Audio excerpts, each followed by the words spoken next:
Hi, I'm William. Before I continue, please like and subscribe. You know those perfect family photos people post online? Well, my mother loves posting mine, only she wasn't there for any of them. Let me tell you how this whole mess started. I was 7 when Mom dropped me off at our neighbor's house. Just for a few days, she said, kissing my forehead. Aunt Catherine, not really my aunt, but the kindest neighbor ever, kept checking the window that week. Mom never came back. "Where's my mom?" I asked every morning. "Let's make pancakes, sweetie. Extra chocolate chips today." Aunt Catherine would ruffle my hair, trying to hide her worry. She officially became my guardian a month later. Growing up with Aunt Catherine wasn't bad at all. She came to every school event, helped with homework, and even learned to play catch despite hating sports. That's where I met Marcus in 3rd grade. He threw a ball that hit my face during recess. "Dude, I'm so sorry. Want to be friends?" That's Marcus, direct and genuine. He stuck around through everything, especially when things got rough in high school. I remember the day we were scrolling through social media, and there she was. "Hey, isn't that your mom?" My stomach dropped. There was my mother, draped in designer clothes, standing next to her new husband James in front of their beach house. "Hash blessed hash perfect life," her caption read. "William, you okay?" Marcus nudged me. "Yeah, just didn't expect to see her living it up in the Hamptons while I thought she was struggling somewhere." That was 5 years ago. Now, at 25, I've built my own life. Working as a software developer at a top tech firm, turns out those coding lessons Aunt Catherine scraped together money for really paid off. My desk is covered with photos. Aunt Catherine and me at graduation, Marcus and me on camping trips, normal family stuff. "William, honey, these came for you." Aunt Catherine handed me an envelope last week. Inside were printed screenshots of my mother's social media posts. Posts about me. You've got to be kidding me. I scrolled through my phone, finding her profile. There they were, my childhood photos, my graduation picture, my new job announcement, all with captions about her amazing son and how proud she was as a mother. "What are you going to do?" Aunt Catherine asked, her hand on my shoulder. I looked at her, the woman who packed my lunches, kissed my scraped knees, and celebrated every tiny victory with me. "First, I'm going to tell our story. The real one." That's when things started getting interesting. Really interesting.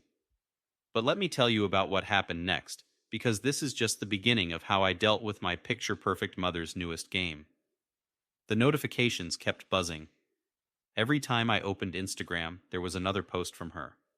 This time, she'd posted my 5th grade science fair photo, the one where Aunt Catherine stayed up all night helping me with my solar system model. "Building projects with my wonderful son. Those late nights were worth every minute. Hash proud mama hash mother, and son hash blessed." My girlfriend Sarah nearly spilled her coffee when I showed her. "She's seriously taking credit for that? You told me your aunt helped you build that?" Every single photo has a fake story now. I scrolled through my mother's profile. Look at this one, teaching William to ride his bike. That was Marcus's dad who taught me. Sarah, being a social media manager, started documenting everything. "William, she's building a whole brand around being your mother. She's got sponsored posts now, mommy blogs, parenting products, family vacation packages. The woman abandoned me with a neighbor and now she's getting paid to pretend she raised me?" That's when the message from Emily came. "Hi, William. You don't know me, but I'm your mother's stepdaughter. We need to talk." Over coffee the next day, Emily looked nothing like my mother, thankfully. Dad married her 2 years ago.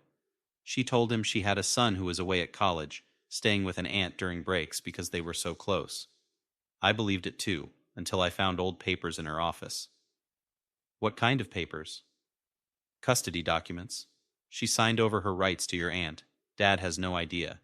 He keeps asking when you're coming to visit, thinking you're just busy with work." Emily pushed her hair back nervously. "The worst part? She's writing a parenting book." My phone buzzed again. Another post. "Missing my baby boy. Even though he's all grown up now, he'll always be my little prince." Hash Throwback Thursday. It was a photo from my college graduation. She wasn't even there. The comments flooded in. "Such an amazing mother. Goals. Hope I can raise my son like you did." You two have such a special bond. Sarah squeezed my hand under the table. William, this is getting out of control. She's monetizing your trauma.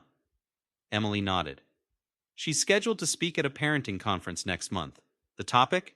Raising successful sons in the digital age. I couldn't help but laugh. Did she forget social media keeps receipts? Every post, every lie, it's all documented with timestamps. Her followers are eating it up, though. Sarah scrolled through the comments.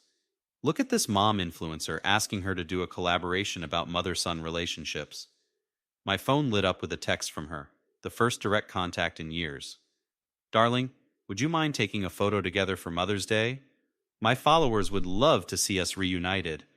I can come to your office, make it look casual.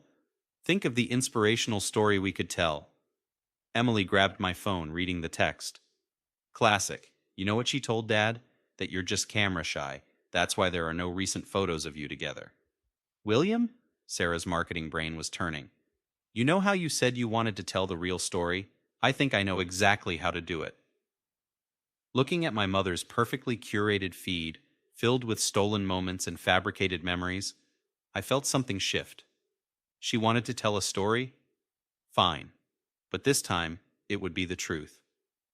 Emily, how much does your dad know about her social media career? Everything. It's their main income now. Why? Sarah smiled.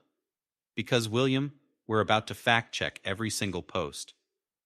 The plan we came up with that afternoon was better than anything I could have imagined. But nobody was ready for what happened next, especially not my mother.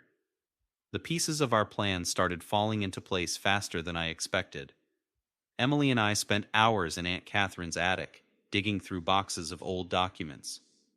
William, look at this. Emily held up a yellowed envelope. It's the original guardianship papers. She didn't just abandon you, she legally signed you away. Aunt Catherine appeared at the attic door with a stack of photos. I documented everything, sweetie. Every school event, doctor's appointment, parent-teacher conference. I kept records of her absence. I always thought you might need proof someday. Marcus arrived with his laptop, ready to build our timeline. William, remember when she missed your high school graduation? Yeah, she posted about it 3 years later, though. Called it the proudest day of her life. Well, I found her Instagram post from that actual day. Marcus turned his screen. She was in Bali with James, tagged location and everything. My phone buzzed again. Another message from her. Honey, the Mother's Day campaign needs the photos by Friday. Just a quick coffee meetup? The brand is offering big money for this one. Emily's phone chimed next. Dad wants to know why you haven't been to any family dinners. Mom told him you're always canceling last minute. He's starting to ask questions. Perfect timing, I said. Send him everything. The confrontation with James happened at his office. Emily arranged it, telling him she had important family matters to discuss. When we walked in, his face lit up. William, finally! We've been trying to get you to visit for months. James, when's the last time you saw a photo of Mom and me together? A recent one? His smile faltered. Well, she says you're camera shy. I pulled out Aunt Catherine's documentation. She left me when I was 7. Every story she's told you is a lie. Every post, every photo, every memory, it's all fake. Emily handed him her phone, showing the original guardianship papers. Dad, look at the date. She signed these right before she met you. James sat heavily in his chair, scrolling through the evidence. Photos of empty seats at graduations. School records listing Aunt Catherine as guardian. Years of documented absence. All this time, his voice cracked. She's built her entire image around being a perfect mother to you. Our whole lifestyle is funded by these lies. My phone lit up one more time. Another message from her. The parenting conference needs my bio. Should I mention you're in tech? It'll make such a great story about raising successful children. James looked at the message, then at me. His face hardened. William, would you be willing to tell your story, the real one? I nodded. That's exactly what we're planning to do. The truth was ready. Now we just had to share it with her 500,000 followers. The day we decided to reveal everything was, ironically, Mother's Day. right when my mother was about to go live for her sponsored Special Mommy Moment video. Ready? Sarah asked, her finger hovering over the post button. Do it, Emily and I said together. We released everything simultaneously across all platforms: the guardianship documents, time stamped photos of Aunt Catherine at every major event, school records, and a simple video of me telling the truth. Hi, I'm William. You might recognize me from my mother's posts about her amazing journey of motherhood, except she wasn't there. This is the real story. The response was immediate. Her live stream comment section exploded. She's been lying this whole time? I spent money on her parenting course? How could you exploit your own son? James's divorce announcement came next. Her carefully curated world crumbled within days. Sponsorship deals vanished. Speaking engagements canceled. The parenting book contract terminated. Then came her desperate attempt at damage control. She showed up at my office, mascara streaking down her face. William, please, we can fix this. Tell them it was a misunderstanding. I loved you so much it hurt to be away. I looked at her, really looked at her, for the first time in years. The only thing that hurt was your pride when you got caught. I can change. We can start over. No, we can't. My real family has been with me all along. That weekend, we had dinner at Aunt Catherine's, the same dining room where she'd fed me countless meals growing up. Sarah and Marcus brought dessert, Emily made her famous lasagna, and Aunt Catherine couldn't stop smiling. William, Aunt Catherine squeezed my hand. I'm so proud of how you handled everything. Emily raised her glass. To real family, the ones who show up every day, not just for the photo ops. Looking around that table, I finally felt complete. My mother's perfectly filtered life had shattered. But mine? Mine was perfectly imperfect, filled with people who chose to stay. Hey, William, Marcus grinned. Remember when I hit you with that baseball? Best accident ever, I laughed.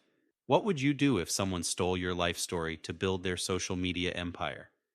Would you expose them immediately or strategically wait to gather evidence like William did? Share your thoughts in the comments. I'm really curious whether you think William was too patient or perfectly tactical in taking down his mother's fake perfect parent persona. Should he have exposed her sooner, or was timing it for her biggest sponsored moment the right call? Also, if you enjoyed this story of sweet revenge against toxic family members, don't forget to like and subscribe. We share new stories every week about people standing up to those who wronged them. Hit that notification bell to make sure you don't miss our next tale of justice served.